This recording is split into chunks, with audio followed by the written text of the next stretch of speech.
Вітаю всіх слухачів. Це програма «Крим Реалії», спільний проєкт Української служби Радіо Свобода та Українського радіо. Мене звати Олена Бадюк. Виконавча рада ЮНЕСКО нещодавно ухвалила рішення продовжувати моніторинг ситуації в окупованому Криму.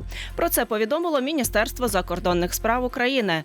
Рішення організації пов'язане з численними фактами руйнування Росією української культурної спадщини, а також низкою інших правових порушень на окупованому півострові. Які тенденції актуальні для окупованого Криму, помітили в ЮНЕСКО, як ці порушення прав впливають на життя кримчан і чи може ця організація вплинути на Росію? Про все це сьогодні слухайте у нашій програмі.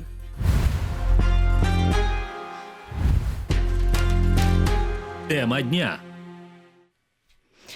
Рішення Виконавчої ради ЮНЕСКО продовжувати моніторинг щодо Криму базується на доповіді генерального директора цієї організації, яка підтверджує значне погіршення ситуації на українському півострові. Зокрема, руйнування окупаційною владою культурної спадщини України, включаючи об'єкт всесвітньої спадщини ЮНЕСКО, стародавнє місто Херсонес Таврійський та його хора. Також йдеться про численні порушення Росією прав кримських татар, незаконні переслідування окупаційною владою журналістів, порушення у сфері освіти і прав на навчання українською, кримсько-татарською мовами, свободу віросповідання та інші порушення прав людини. У повідомленні МЗС України також сказано, що держави-члени ЮНЕСКО засудили дії Росії в окупованому Криму. Постійний представник України при ЮНЕСКО посол Вадим Омельченко у своїй заяві наголосив на важливості продовження моніторингу у сферах мандату ЮНЕСКО для збереження міжнародної уваги до ситуації на окупованому півострові і протидії порушенням міжнародного права з боку Росії. Нагадаємо, що Головне управління розвідки Міноборони України цього місяця оприлюднило дані, згідно з якими з окупованих територій України, зокрема з Криму, російські структури вивезли щонайменше 178 культурних цінностей, серед них понад 140 артефактів, знайдених під час розкопок на окупованому півострові, та 37 експонатів із музею «Кам'яна могила», перевезених до Херсонесу Таврійського. У ГУР зазначили, що привласнюючи українську культуру та історію, Росія намагається стерти українську національну ідентичність, легалізувати агресію та окупацію. Документування злочинів – це перший крок на шляху до встановлення справедливості та притягнення до відповідальності всіх причетних, зазначили у розвідці. І далі докладніше про це будемо говорити сьогодні у нашій програмі. Першим до нас долучається пан Денис Яшний, це голова моніторингової групи Кримського інституту стратегічних досліджень. Пане Денисе, вітаю вас в нашому ефірі. Доброго дня, пані. Спершу я пропоную обговорити саме культурну спадщину. Ось цей аспект. Ми розуміємо, що це така досить масштабна тема, але спробуємо зосередитися на головному. Які основні категорії порушень ви би виділили у цій тенденції, про яку, зокрема, зазначили і в ЮНЕСКО? Ну, по-перше, це привласнення об'єктів культурної спадщини території Автономної Республіки Крим і міста Севастополь, тимчасово окупованих. Це почалося ще з 2014 року і вкладається в декілька етапів. По-друге, це проведення незаконних розкопок і розвідок разом з розкопками. І третє – це так звані великі інфраструктурні проекти, які призводять до модифікації змін об'єктів культурної спадщини в межах так званих реставрацій. Ми мали приклади, як в Керчі Митридатові сходи були, фактично знищення автентичні під час проведення таких ремонтних робіт. Ще в останні декілька, насправді в останні 11 років росіяни це роблять, але саме в Криму вони почали робити це масштабно саме зараз. Це використання об'єктів культурної спадщини, зокрема археології, безпосередньо у воєнних цілях.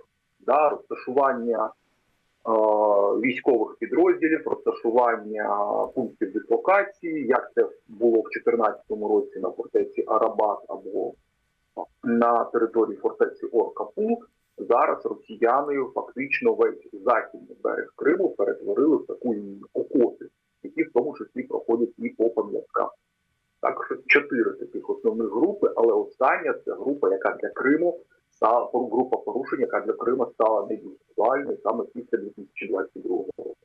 Я також вважаю, що варто зупинитися окремо на темі Херсонесу. І ми пам'ятаємо, що влітку минулого року уповноважений Верховної Ради з прав людини Дмитро Лубінець звертався також і до ООН, ще до однієї міжнародної організації, стосовно руйнування Росії цього об'єкта. І тоді посадовець зазначив, що заповідник внесений якраз таки до списку світової спадщини ЮНЕСКО, так і є унікальною такою історико-археологічною пам'яткою Криму. І нагадаємо також, що музей-заповідник Херсонес-Таврійський потрапив під санкції Євросоюзу. Ми також про це говорили у наших програмах, і була навіть реакція з окупованого Криму, зокрема з Севастополя. Так званий губернатор Михайло Розважаєв назвав тоді це дикістю. І ось, і начебто, музей-заповідник є такою колискою християнства і Русі, місцем, де зливаються воєдино історія та культура, маючи на увазі російською. Ось такою була тоді реакція. Пане Денисе, а чому ЮНЕСКО не може захистити Херсонес, який є об'єктом, власне, всесвітньої спадщини цієї організації? Ну, по-перше, ми маємо розуміти, що ЮНЕСКО, коли надає статус об'єкту всесвітньої спадщини, воно не дає зобов'язань стосовно охорони об'єкту. Охорона об'єкта культурної спадщини – це в першу чергу можливості, інструментарії, які лежать в полі діяльності саме країни, на території якої розташовані ті чи інші пам'ятки. По-друге, я трохи хотів виправити, не заповідник ЮНЕСКО. Територія заповідника – це лише один з 6 кластерів об'єкту ЮНЕСКО, стародавнє місто Херсонес-Таврійський і його фора. У нас ще є об'єкти за межами заповідника, це і поселення Малки Бермана, і деякі інші. І тому проблема в тому, що ЮНЕСКО не може захистити Херсонес, тому що, в принципі, у організації немає такого інструментарію фізичного захисту пам'яток. Організація може видавати приписи, може відправляти свої моніторингові групи, робота яких потім лягає в основу доповіді генерального секретаря, але тим не менш зробити фізично вони цього не можуть. І відправити моніторингову групу до Криму ЮНЕСКО теж не може, тому що для цього треба їхати під юрисдикцією Росії. Тобто, тому що територія тимчасово окупована, і будь-яке переміщення туди має бути підтверджено Росією. А на це організація не може піти. Зрозуміло, що тому що будь-які дії стосовно Криму з дозволу Росії, вони будуть виглядати саме як таке підтвердження російського суверенітету на півострові, чого, в принципі, допустити не може.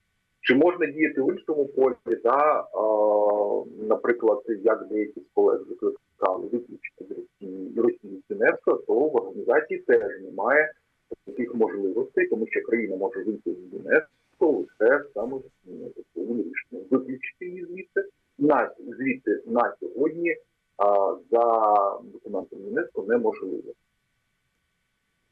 Тобто інструментів впливу на цю ситуацію немає, якщо говорити саме про цю організацію, правильно я розумію? Після 22-го року, ми з вами після 22-го року можемо запевнити, що в принципі інструментів впливу на Росію з боку міжнародних організацій в правовому полі немає. Єдині організації, які можуть впливати на Росію або окремо її представників, це Міжнародний кримінальний суд. Всі рішення всіх інших організацій Росія просто не виконує і виконувати не буде. Але звинувачувати, наприклад, як колеги, які роблять, що ЮНЕСКО нічого не робить, насправді давайте уважно подивимося, що робить ЮНЕСКО на сьогоднішній момент. Так, вплив Росії в ЮНЕСКО він значно зменшився, в тому числі в блискучій роботі і нашого представництва в ЮНЕСКО, і в блискучій роботі нашого дипкорпусу, але тим не менш повністю виокремити Росію з ЮНЕСКО не може.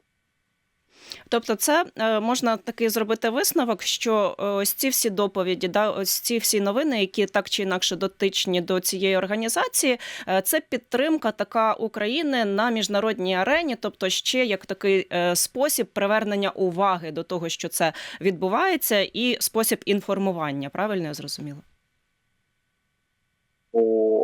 Більше того, це спосіб формування точки зору на те, що коїть Росія на окупованих територіях. Ми не будемо забувати, що для більшості країн Європи, Західної Європи, в тому числі, які країни якої є нашими стратегічними союзниками, доповіді генерального директора ЮНЕСКО є одним з основних каналів для певної категорії населення, тобто для науковців, для спеціалістів з реставрації, фахівців, дослідників, і формує їх погляди на те, що відбувається на території окупованої Росії. Тому ми не можемо говорити, що ЮНЕСКО тільки інформує. ЮНЕСКО формує, в тому числі за допомогою доповіді, певний погляд на дії, якої Росія. І саме і через цю причину також вплив Росії в ЮНЕСКО він стає менше. Дякую вам, дякую, що змогли сьогодні долучитися до нашого ефіру. Денис Яшний, голова моніторингової групи Кримського інституту стратегічних досліджень, був з нами на зв'язку.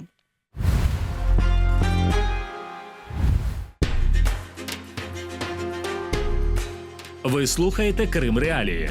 Світ має право знати. А зараз до нашого ефіру долучається пан Андрій Щекун, це представник Краєвої ради українців Криму. Пане Андрію, вітаю вас. Доброго дня. У попередній частині нашої програми ми поговорили про українську культурну спадщину, але також я хочу нагадати, що у рішенні ЮНЕСКО, про яке ми сьогодні говоримо, згадуються також численні порушення Росією прав кримських татар, незаконні переслідування окупаційною владою журналістів, порушення у сфері освіти і прав на навчання українською, кримсько-татарською мовами, свободу віросповідання та інші порушення прав людини. І також зазначимо, що офіційно окупаційна влада Криму декларує, що на півострові начебто є 3 державні мови – це російська, українська і кримсько-татарська, і начебто всіма цими мовами забезпечується освітній процес. Це теж така досить масштабна тема, у нас не так багато часу, але давайте спробуємо окреслити якісь такі основні тенденції, основні порушення, які, на вашу думку, є найбільш кричущими. Насправді в Криму немає 3, скажімо так, як вони декларують, мов. Є насправді тільки одна, це російська, і це засвідчили не тільки моніторингові правозахисні організації, а засвідчили це і ЮНЕСКО, і інші міжнародні організації. І на сьогоднішній день багато є свідчень і фактів знищення української освіти, українською державною мовою, знищення кримсько-татарської мови і фактично, більш того, знищення української національної ідентичності. І про це треба слід говорити. Я думаю, що найближчим часом, коли буде вже працювати повним чином спеціальний трибунал, ці факти будуть подані і, відповідно, будуть задіяні всі механізми притягнення до відповідальності тих людей, які знищували на українську національну ідентичність, які знищували українську освіту, які знищували освіту кримсько-татарською мовою навчання в Автономній Республіці Крим та місті Севастополі. Пане Андрію, а до яких наслідків ось ці порушення призвели за понад 10 років окупації, які ми можемо бачити зараз, наслідки? І які ваші прогнози щодо майбутнього у випадку, якщо окупація затягнеться ще на більш тривалий термін? Ми вже маємо не загрози, ми маємо вже наслідки. Я вже повторюся, що повністю знищена українська національна свідомість, повністю знищена українська національна ідентичність. Але коли я завжди ставлю питання перед представниками ЮНЕСКО, які здійснюють моніторинг, якщо ви знаєте, буквально нещодавно знову була заява ЮНЕСКО при ООН, що вони будуть здійснювати подальший моніторинг. У мене завжди стає питання. І я це питання піднімав також на експертному форумі Кримської платформи. До скільки часу Російська Федерація буде знаходитися в таких міжнародних поважних інституціях, як ЮНЕСКО, наприклад. Тому що саме ЮНЕСКО якраз зафіксували факти знищення в сфері освіти, культури, релігії і інших складових, які на сьогоднішній день Росія, яка країна-агресор, здійснює неправомірні дії на тимчасово окупованій території Автономної Республіки Крим і місті Севастополь. Тому мені хочеться одне почути від таких повноважних органів міжнародних, як ЮНЕСКО, що їх тримає не в Російську Федерацію, в ЮНЕСКО. Мені, на жаль, ніхто не зміг відповісти. Більш Якраз того, ми що у наша попередній частині нашої програми про це теж говорили і почули від експерта про те, що немає інструментів впливу просто на Росію, як ми бачимо. Я в це не вірю. По-перше, в нас є декілька заяв експертної мережі, групи гуманітарної політика, яку я є як координатор очолюю, ініціатива була наша, і звернення до ЮНЕСКО відпрацювати механізм виведення Російської Федерації з числа країн, які входять до ЮНЕСКО. Нема політичної волі, треба правду сказати.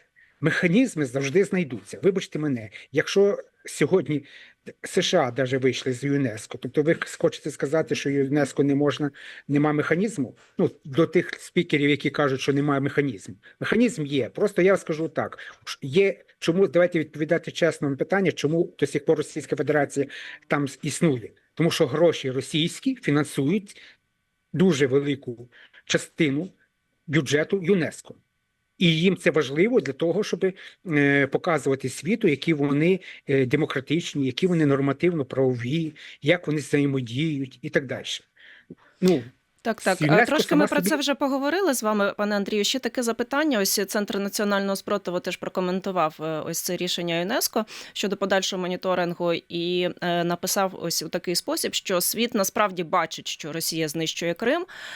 Ось, але отаке от запитання у мене виникло у зв'язку з цим, що а чому ж тоді не може світ захистити Крим від таких порушень? Тому що це ж насправді це справді вбиває там все українське. Так, ви правильно задаєте питання, і я якраз в контексті цього питання намагаюся і поставити відповідь, що на сьогоднішній день насправді нема політичної волі тих рішень, які потрібні вже давно, і вони вже запізнилися, довгострокові складові деокупації, реінтеграції Криму. І ми всі сьогодні хочемо відповідальні рішення ЮНЕСКО, яке знаходиться в Парижі, щоб вони прийняли це рішення. Силовий варіант політичного рішення передбачає механізм. Його вже давно можна було випрацювати. Зрозуміло, що за 12-й вже рік окупації Криму, якщо не випрацьовано сьогодні механізм навіть виключення Російської Федерації з ЮНЕСКО, і ЮНЕСКО тут же декларує, вибачте мене, про знищення єдиної культурної спадщини в Криму, це Херсонеса Таврійського, про знищення Бахчисарайсько-ханського палацу, інших культурних пам'яток, культурної спадщини. Це саме ЮНЕСКО, я читаю в звітах їх. Але ж, пане Андрію, навіть вибачте, якщо мені Росії знаходиться не буде цей- в ЮНЕСКО, це ж на неї не вплине і на її окупаційну політику щодо Криму. Не погоджуюся з вами, досить, ну, скажімо так, вплине досить дуже потужно, тому що Росія тоді буде мати обмеження в правових нормативних актах і в співпраці, і впливати на європейські інші речі, в тому числі, і нам буде легше притягувати її до відповідальності в міжнародному трибуналі. Тому я не погоджуюся з тим, що легше не буде. Буде легше, коли Російську Федерацію ізолюємо з усіх міжнародних інституцій і, вибачте, притягнемо до відповідальності. Рано чи пізно Росія захоче бути, коли дійсно повертатися в нормальну цивілізоване русло співпраці, комунікації з Європейським Союзом, з іншими країнами світу, тому що економічна складова така, що рано чи пізно Росія повинна бути прийняти рішення, чи вона розпадається, чи вона повертається до цивілізованого світу. І якщо ці з тих двох рішень вони виберуть все-таки агресію, продовження агресії і окупації Криму, і в тому числі знаходитися в таких структурах ЮНЕСКО, ну, в принципі, це не повинно бути. Тоді її чекає розпад як країни Російської Федерації на маленькі дрібні держави. Тобто навіть такі кроки, але все одно варто робити, так ви вважаєте? Однозначно, І тому що ви зрозумієте. ізолювати її Да. надалі. Дякую вам, пане Андрію. На жаль, час вичерпаний наш. Добавити, вибачте. Та, будь ласка. Бо ЮНЕСКО, саме їхня пропаганда і відбувається і вплив на інші країни світу, політики. Розумієте? Тобто це інформаційна війна, яка Росія як агресор продовжує. Дякую вам. Дякую, що були сьогодні з нами. Андрій Щекун, представник Краєвої ради українців Криму, був гостем нашої програми. І це все на сьогодні. В студії для вас працювала Олена Бадюк. Підписуйтеся на Крим Реалії, вмикайте сповіщення про наші нові відео. Але якщо ви перебуваєте в Росії або на окупованих нею територіях, будьте обережні з лайками та репостами нашого контенту, оскільки уряд Росії визнав Крим Реалії небажаною організацією. Залишайтеся з нами, кримчани мають право знати.